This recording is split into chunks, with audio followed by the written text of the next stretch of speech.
बिस्मिल्लाहिर्रहमानिर्रहीम। अस्सलाम वालेकुम friends, health tips with Reem Tariq में सब दोस्तों को खुश आमदीद करता हूँ। उम्मीद करता हूँ आप सब लोग बिल्कुल ठीक ठाक होंगे, मज़े में होंगे।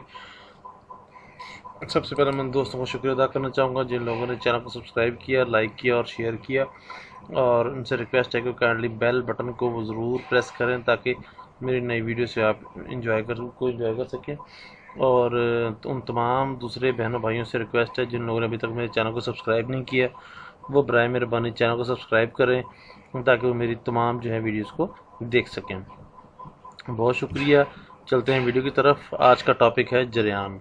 जरियान के मैंने पहले भी तकरीबन 4 से 5 वीडियो जरियान के मुतालिक बना चुका हूँ और कोशिश की है मैंने कि बहुत ही आसान और बिल्कुल ही सस्ते किस्म के नुस्खा जात जो हैं वो आपकी किस्म में पेश करूँ और मैं किसी हद तक कामयाब भी हुआ हूँ उसके अंदर।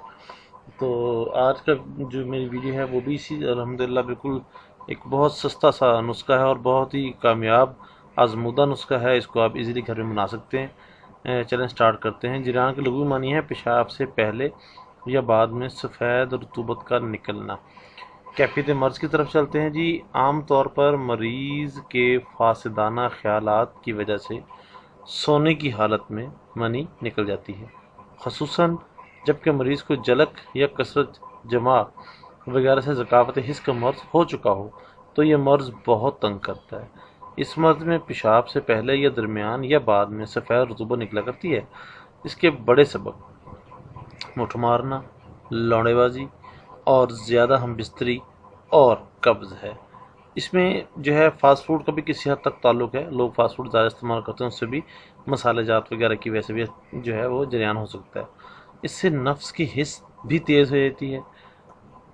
ख़ास अलामत में जिस शख्स के हाथ के नाखूनों का पिछला हिस्सा बिला खून हो यानी सफ़ेद हो तो ख्याल कर लेना चाहिए कि इसको जरियान है, और जितने चावल की मिकदार हो इतने साल से ही समझ लें ये जरियान है। ये पुख्ता अलामत है जरियान के। बेशुमार जो हैं नुस्खा जात हैं जिनमें से मैं भी काफ़ी पेश कर चुका हूँ आपकी खिदमत में, लेकिन ये भी अपनी मिसाल, ये नुस्खा भी अपनी मिसाल आप है। चलते हैं जी आज के नुस्खे की तरफ। नुस्खा बहुत ही सस्ता है। आपने गोंद कतीरा 2 तोला, मूसली सफ़ेद 2 तोला, बीज बंद 2 तोला, छिलका इसबगोल 2 तोला। सिर्फ ये 4 चीज़ें लेनी है आपने, जो किसी भी आम पंसार स्टोर से भी मिल जाएगी। तरकीब तैयारी व इस्तेमाल। पहले 3 चीज़ों को पीस कर छिलका इसबगोल इसमें सालम मिला दें। जब आप किसी भी पंसार से वो मेडिसिन वगैरह ख़रीदेंगे तो काइंडली उनसे कह के उसको उसी वक्त पिसवा लीजिएगा। पिसवा के घर ले जाएं। घर लाने के बाद किसी बर्तन में मेडिसिन डालें। बर्तन में वो दवा डालने के बाद, पिसी हुई दवा डालने के बाद इसमें इसबगोल जो है वो सालम मिला दें। अब ये दवाई को अच्छे तरीके से मिक्स करें और नीम गर्म दूध के साथ निहार मुँह बगैर कोई चीज़ खाए पिए सुबह व शाम 3 माशा की खुराक ले लें। छिलका इसबगोल पीसना नहीं चाहिए। दोबारा बता रहा हूँ आपको, छिलका इसबगोल पीसना नहीं चाहिए। इंशाअल्लाह वज़ीज़ हर तरह का जरियान, पुराने से पुराना, नया, बादी, ये वो, पेट ख़राब, हर चीज़ इससे बिल्कुल ठीक हो जाएगी इंशाअल्लाह। और कोशिश कीजिएगा गर्म दूध के साथ इस्तेमाल करें। गर्म दूध के साथ इस्तेमाल करने से जो सबसे बड़ा फ़ायदा होगा वो ये होगा कि जिन लोगों को तो कब्ज़ से जरियान हुआ उनकी तो कब्ज़ बिल्कुल इंशाअल्लाह जाती रहेगी, और अगर जरियान है चाहे नया है चाहे पुराना तो वो भी ख़त्म हो जाएगा।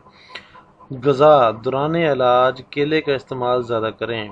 मैं एक पहले वीडियो में बता चुका हूँ, अभी बता रहा हूँ कि केला मर्द के लिए एक सोने से भी कम नहीं है। बहुत ज़्यादा एक कीमती असासा है ये केला जो है मर्द के लिए। मर्द को केला कम से कम भी 6 केले लाजमी खाने चाहिए। इससे नफ्स की बढ़ोतरी का अमल शुरू हो जाता है, नफ्स की सख्ती का अमल शुरू हो जाता है और जरियान वगैरह की इन चीज़ों को बहुत, और इससे पेट भी बिल्कुल सही रहता है। फ्रेंड्स, आखिर में फिर वही एक रिक्वेस्ट के साथ कि बराए मेहरबानी वीडियो को लाइक कीजिएगा और शेयर कीजिएगा। उम्मीद करता हूँ आपको मेरी वीडियो पसंद आएगी और आप लोग इससे मुस्तफ़ीद ज़रूर होंगे। मेरे चैनल को सब्सक्राइब करना मत भूलिएगा। बहुत शुक्रिया। नेक्स्ट वीडियो तक के लिए अल्लाह हाफिज़।